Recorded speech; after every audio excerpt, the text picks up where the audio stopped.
শীতের দিনে সকালে পিঠা নাস্তা হবে না এটা তো আর হয় না। শীতের দিনে সকালে পিঠা নাস্তা করতে কিন্তু অনেক বেশি ভালো লাগে।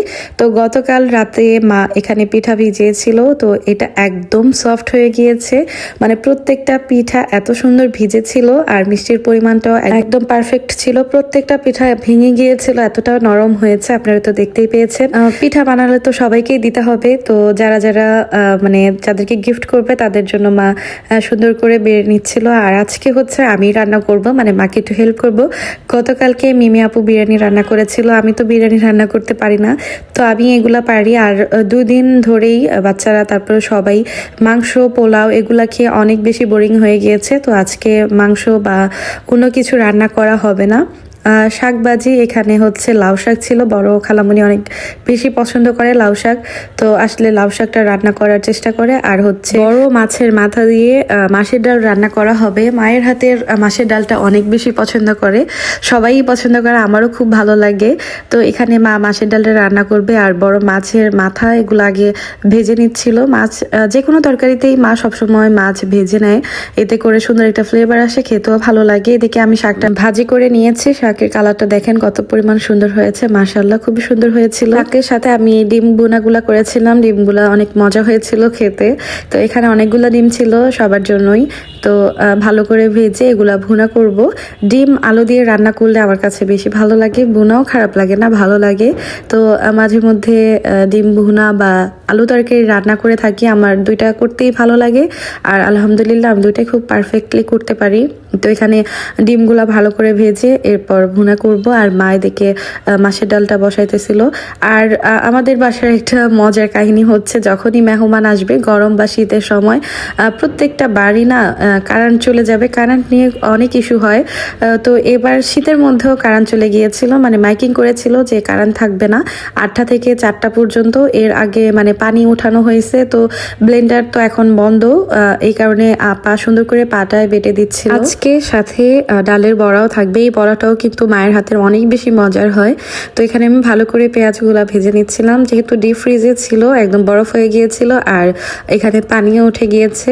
তো তারপর আমি ভালো করে ভেজে এর মধ্যে একটু আদা রসুন, তারপর গরম মশলা আর হচ্ছে হলুদ মরিচ ধনিয়া জিরা এই গুঁড়াগুলা দিয়ে ভালো করে কষিয়ে ডিমগুলা ভুনা করব। ডিম ভুনা করতে আমার ভালোই লাগে, মানে যে সহজ কাজগুলো আছে ওইগুলো আমি মোটামুটি করতে পারি। ওইরকম বিরিয়ানি পোলাও তারপর হচ্ছে গরুর মাংস খাসির মাংসগুলো রান্না খুব কমই করি, মানে জীবনে একবার বা দুইবার করেছি। সবসময় মা পাশে থাকে, তো মা ওইগুলা রান্না করে। আর মুরগি ভুনা তারপর হচ্ছে ডিম ভুনা বা ভাজি শাক টাক ভাজি এগুলা করে থাকি, ওগুলো আমার হাতের খুবই মজা হয় আলহামদুলিল্লাহ। তো এখানে মা মাছগুলা ভালো করে ভেজে এরপর কষিয়ে ডালটা বসাবে।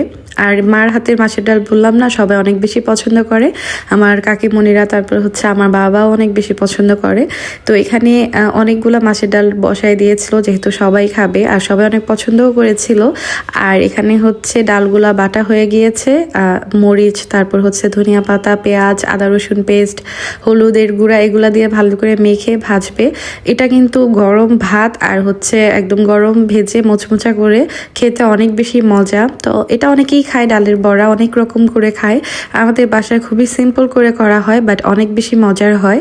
তো এখানে মাছের ডালগুলো রান্না হয়ে গিয়েছে আর এখানে ডালের বড়া মা এখন ভাজবে, যেহেতু মানে দুপুর টাইম হয়ে গিয়েছিল, তো দুইটা ফ্রাই প্যানের মধ্যে বসিয়ে দিয়েছে আর খুবই সুন্দরভাবে মচমচা করে ভাজবে। এগুলা যখন মা বানায় তখন পাশে মার আমি টেস্ট করি, অনেক বেশি ভালো লাগে, মচমচা থাকে গরম গরম, আর গরম ভাত দিয়ে খেতেও কিন্তু অনেক বেশি মজা। আপনারা এইভাবে একবার ট্রাই করবেন। আর কারা কারা কিভাবে খান কমেন্টে অবশ্যই জানাবেন। আমাদের এলাকায় এইভাবেই খায়, আমার বাবার বাড়িতেও আমার শ্বশুর বাড়িতেও অনেক বেশি মজা হয়। আর হ্যাঁ, যারা আমার পেজে থেকে দেখছেন তফাজ বল থেকে দেখছেন তারা অবশ্যই পেজটি ফলো দিয়ে রাখবেন, লাইক কমেন্ট শেয়ার করবেন এরকম সুন্দর সুন্দর ভিডিও দেখার জন্য।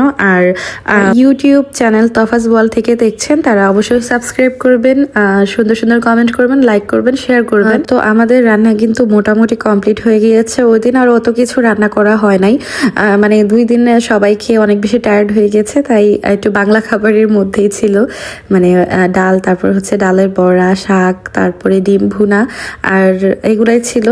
আর সাদা ভাত ছিল, সবাই পেট ভরে খেয়েছে। আসলে মাঝে মধ্যে এরকম খাবারও কিন্তু অনেক বেশি ভালো লাগে।